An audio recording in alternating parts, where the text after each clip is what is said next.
ఎవరికి వారే యమునా తీరే అంటారా కాంగ్రెస్ పార్టీ? ఎవరు కాదు, బాధ్యులైన వాళ్ళు మాట్లాడలే కదా, ఎవరికి వారు యమునా తీరే అనేది ఉండదు. బాధ్యులైన వాళ్ళు ఎమ్మెల్యేలకు ఎవరు ఇన్ఛార్జ్?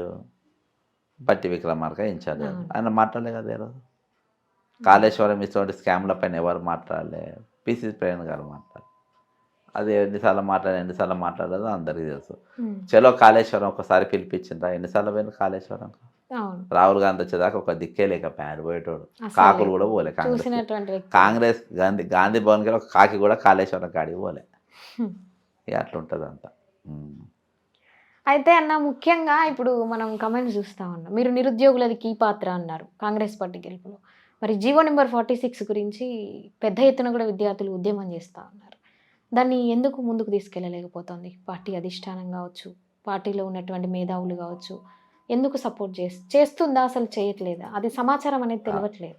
అమ్మా, ఒకటి జెంకో ఎగ్జామ్స్ పోస్ట్ నిరుద్యోగులలో జెంకో వాళ్ళు కూడా మా ఎగ్జామ్స్ మా క్వశ్చన్ పేపర్ అమ్ముకుంటారు.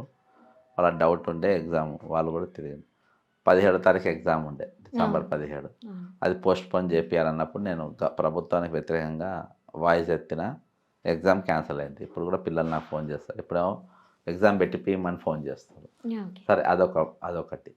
తర్వాత 46 జీవోలు నా దగ్గరికి ఏమో రాలే. ఫస్ట్ నా దగ్గరికి వాళ్ళు ఎప్పుడు రాలే. వాళ్ళు అది వరకు వేరే వాళ్ళ దగ్గర పోయినరు. ఇప్పుడు ఉన్న మంత్రులుగా ఉన్న అప్పుడు ఆపోజిషన్ లీడర్ వాళ్ళ దగ్గర పోయినరు.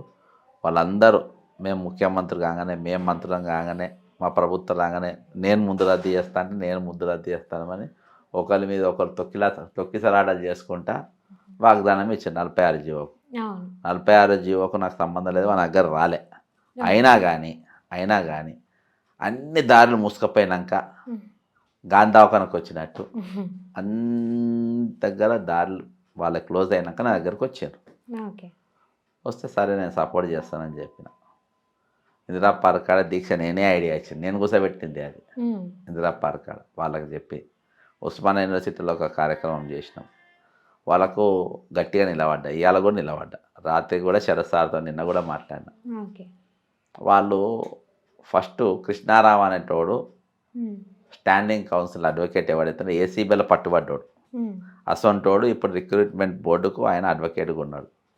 ఆయన ఉన్నాక శ్రీనివాసరావు అనేటోడు recruitment board chairman, police recruitment chairman ఉన్నాక ఇంకా వీళ్ళకి న్యాయం జరుగుతాయని నాకు నమ్మకం లేదు. ప్రభుత్వం రాగానే ఫస్ట్ వీళ్ళిద్దరిని తీసేయాలి. అడుగులు వేస్తుందా ప్రభుత్వం? ఎక్కడైతుంది కనబడతలేదు అట్లా. ఇవాళ కూడా వాళ్ళే ఉండరు కదా. ఇవాళ కొట్టేనికి అప్పుడంటే ప్రభుత్వం మనది కాదు. కేసీఆర్ చేసిన తప్పులు మన కోర్టులు ఎట్లా పడ్డాయి? 46వ జీవో తీసిండ్రు, 46 జీవోకు వ్యతిరేకంగా మన కోర్టులు పడ్డాయి. 46 జీవో ఏంది? లోకల్లోని హైదరాబాద్ దొంగ సర్టిఫికేట్లు 1వ తరగతికి వెళ్ళి 7వ తరగతి వరకు లెటర్ ఆంధ్ర వాళ్ళు చాలామంది తీసుకొచ్చుకొని పెట్టుకుంది అనేది ఒకటి ఉన్నది. అవి అంత ఈజీగా ఎందుకు పెట్టాలి? బోర్డు ఎగ్జామ్ పెట్టాలి, 1 to 10 అని పెట్టాలి లోకల్ సర్టిఫికేట్. 1 to 7 ఎట్లా పెడతారు? లేకుంటే 6 to 12 అన్న పెట్టాలి. నీకు ఒక 2 బోర్డు కనీసం ఒక 2 బోర్డు ఎగ్జాములు లేకుండా నువ్వు వీళ్ళు లోకల్ ఒకటైతే టీసీ వాడు ఏ స్కూల్కి పోయి పాత ప్రైవేట్ స్కూల్కి పోయి 1000 రూపాయలు పడితే వాడే ఇస్తాడు. 1 నుండి 7 వరకు మా దానిలో చదివిందని. అది లెక్కకు వస్తుంది. అది అరే అంత మాత్రం ఇది లేకుండా ప్రభుత్వం అట్లా ఎట్లా చేసిందంటారు సార్? మరి నేను అప్పుడు అట్లా చేసింది, ఇప్పుడు దాన్ని కొనసాగించకుండా ఫస్ట్ వీళ్ళిద్దరిని తీసేయాలి. స్టాండింగ్ కౌన్సిల్ ఎవరైతే ఉంటో ఆయనని తీసేయాలి, నెక్స్ట్ వీళ్ళని తీసేయాలి. ఇద్దరిని తీసేసిన తర్వాత దీని మీద మీరు వేస్తే advocate Sharath sir, Ashok sir, ఉస్మానియాకి ఒకరిద్దరు, స్టూడెంట్స్కి ఒకరిద్దరిని వేసి 5 మెంబర్లను పెట్టి మీరు ట్రైనింగ్ మన ఒక కమిటీ వేసి వాళ్ళ మీద ఒక రిపోర్ట్ తీసుకొని చేస్తే అయిపోయేది. అది ఏం లేదు, ఇప్పటికీ తల లేదు తోక లేదు. ఏం తెలుస్తుంది? ఏం ఆడతారు, ఏం మాట్లాడతారు? ఒక సరైన ఆఫీసరే లేడు అలా ఇప్పటికి దాని గురించి మాట్లాడి. 46 TSSP అంటే ఫుల్ ఫామ్ ఏందమ్మా? Telangana state special police. ఇది స్టేట్ రిక్రూట్మెంటే. ఇది వాడు తుగ్లక్గాడు. కేసీఆర్ అంటే తుగ్లక్గాడు కాబట్టి జిల్లా లెవెల్ ఇది. IAS ఉన్నది, ఇండియన్ అడ్మినిస్ట్రేటివ్ సర్వీస్. బీహార్ వాళ్ళకి ఎక్కువ వస్తాయి, యూపీఏలో వాళ్ళకి ఎక్కువ వస్తాయని రాష్ట్ర వ్యాప్తంగా స్టేట్ లెవెల్లో రిజర్వేషన్లు ఇస్తారా దానికి ఎవడన్నా? ఇది కూడా అంతే కదా. ఇది స్టేట్ లెవెల్ పోస్టు. TSSP అంటే స్టేట్ లెవెల్ పోస్టు. హైయెస్ట్ మార్కులు రేపు వీడు పోయి యుద్ధం చేయాలి అక్కడ. వీని దేహద్రౌఢ్యం గట్టిగా ఉండాలి. అవును. వీడు అన్ని పెద్ద లాంగ్ జంప్ హై జంప్లు అన్నీ పాస్ కావాలి. నువ్వు 70 మార్కులు వచ్చినానికి నౌకరిస్తా అంటే ఎట్లా చెప్పు? 140 మార్కులు వచ్చినాన్ని పక్కన పెట్టి అవును. తల తోక ఉన్న జీవన్ అది. అయితే సార్ మనం ఒకటి గమనిస్తే ఉమ్మడి ఆంధ్రప్రదేశ్ ఉన్నప్పుడు మన తెలంగాణ వేరుపడాలన్నప్పుడు కూడా కేసీఆర్ గారు దీని గురించే పోరాటం చేసినామని చెప్పుకొచ్చా ఉన్నారు. దేని గురించి అంటే ఆంధ్ర వాళ్ళని మా దాంట్లో కలిపితే మా ఉద్యోగాలు పోతాయి అని చెప్పేసి. ఇప్పుడు అదే ఆ పని కోసమే ఆయన అట్లా చేసి ఇప్పుడు అదే జీవోని ప్రవేశపెట్టి మళ్ళీ ఒక జిల్లాకు ఒక జిల్లాలకు కాకుండా కూడా చేయడం జరిగింది విద్యార్థులను. రాజధాని అనేది ఏదైతే ఉందో 33 జిల్లాలకు మిగతా జిల్లాలకు చాలా ఇంపార్టెంట్. అన్ని జిల్లాల విద్యార్థులకు కూడా ఇక్కడ హక్కులు ఉంటాయి. ఆ హక్కులను కాలరాసే విధంగా కేసీఆర్ నిర్ణయాలు అనేది మనకు కనిపిస్తూ ఉంది జీవో నెంబర్ 46లో. మరి నేను అడిగే విషయం ఏంటంటే మేధావులు చాలామంది ఉన్నారు సార్, ఎందుకు ఒక్కరు కూడా ముందుకు రాలేకపోయారని. మేధావుల డెఫినేషన్ నేను చెప్తా. ఇప్పుడు తెలంగాణ రాష్ట్రంలో మేధావులని చెప్పుకొనబడుతున్నటువంటి కొంతమంది ప్రముఖ మేధావి అంటే అంటే దాన్ని ఏంది మేధావి అంటే? అదే సార్ నేను ఏమంటున్నా అంటే మేధావి అని చెప్పుకోబడుతున్న ప్రముఖమైనటువంటి కొన్ని యూట్యూబ్ ఛానల్లో చెప్తున్నటువంటి కొంతమంది. అవునమ్మా, అసలు మేధావి అంటే ఏంది? దాని అర్థం ఏంది నాకు తెలియదు. మేధావి అని అంటే నేను అందరికీ తెలిసిన డెఫినేషన్ ఏంటి సార్? ప్రజా సమస్యల మీద అవగాహన ఉండి ఒక విషయాన్ని ఎన్ని కోణాలుగా అయితే అన్ని ఆస్పెక్ట్స్గా అయితే చూడగలుగుతామో అన్ని రకాలుగా ఆలోచించే విధానం ఉన్న వాళ్ళని మేధావులు అంటారు. ఒక గొప్పమైనటువంటి ఎడ్యుకేషన్ ఉండాలి, ఆలోచనపరమైనటువంటి విధానాలు ఉండాలి. నా డెఫినేషన్ ఏంటంటే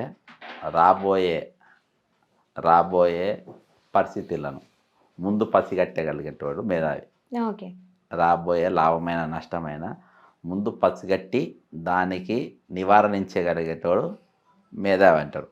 కానీ ఇక్కడ మేధావి అనేటోడు, తెలంగాణ మేధావి అనేటోడు మొత్తం ఎస్ఎస్పీలు, స్వయం ప్రకటిత మేధావులు. అదేందా ఇవాళ తెలంగాణ నాశనం కానీ వాళ్ళు మేధావులు కొంతమందిపై కేసీఆర్ సంకల్పం చేరిండ్రు, కొంతమంది లేదు మేము చేయబట్టే కేసీఆర్ ఓడిపోయిండు అని చెప్పేసి కొంతమంది సిపాయిలు వచ్చి ఇప్పుడు కాంగ్రెస్ పార్టీ అని చెప్పారు. అటు పక్కన ఇటు పడేటోడు వాడు మేధావి ఎట్లయితాడు? మేధావి అంటాడు న్యూట్రల్ ఉంటాడు. నంబర్ 1. నంబర్ టూ విషయం ఏంటంటే మనం మేధావి వాళ్ళ విషయాలను మన పరిగణన తీసుకుంటే ఇవాళ తెలంగాణ ఇంత నష్టానికి మనం వచ్చినాం. వీళ్ళు ఏ ఇష్యూ పైన కూడా ఏ సబ్జెక్ట్ పైన కూడా బరాబర్ మాట్లాడలే. ఈరోజు ఇంత పెద్ద నష్టం జరుగుతూ ఉంటే కాళేశ్వరం కాంట్రాక్టర్ కృష్ణారెడ్డి ఆంధ్రుడేనే. ఇప్పుడు మన నిధులన్నీ పోయినాయి, ఆంధ్రలోకి పోయినాయి దాదాపుగా. ఆంధ్రలో మంచి చేసుకోనికి ఎన్నో వేషాలు వేసారు. దానికోసం అసలు తెలంగాణ తెచ్చుకునేది ఎందుకో నాకు అర్థమవుతలేదు. ఇలా నోటిఫికేషన్లు దాదాపు 9 సంవత్సరాలు 2 లక్షల పోస్టులు ఈరోజు ఖాళీలు అట్నే పెట్టేసారు. ఇప్పుడు క్యాలెండర్ వైజ్గా అప్పుడు ఆడిన పోలీస్ రిక్రూట్మెంట్ వాళ్ళకు సేవ చేయడానికి, వాళ్ళ రక్షణ కల్పించడానికి ఉన్న పదవులు తక్కిన మొత్తం రిటైర్మెంట్ ఎంప్లాయీస్ కూడా ఎక్కడైనా సార్ ఎస్ఐ వాళ్ళు ట్రైనింగ్కి వెళ్ళారు. మిగతా ఇంకా కానిస్టేబుల్ అభ్యర్థులు ఇంకా ట్రైనింగ్ కూడా వెళ్ళలేదు. ఇప్పుడు ఫిజికల్ టెస్ట్లో నడుస్తుంది. అయితే అదివరకు కొన్ని వేసిండ్రు. అయితే ఏమున్నా వాళ్ళకు ఏవైతే వాడుకోవాలో వాళ్ళను తక్కిన పోస్టులని రిటైర్మెంట్ ఎంప్లాయీస్తోనే నింపుకొని ఈరోజు పెద్ద సమస్యలో ఉండే ఎవరైనా నిరుద్యోగ లోకం ఉన్నది. నిరుద్యోగ లోకం, మధ్యతరగతి కుటుంబాలు, ఈ రెండు మాత్రం పెద్ద క్వశ్చన్ మార్కులు ఉన్నాయి. వాళ్ళని ఇంకా ఆగం చేసే పరిస్థితి కనబడుతుంది నాకు.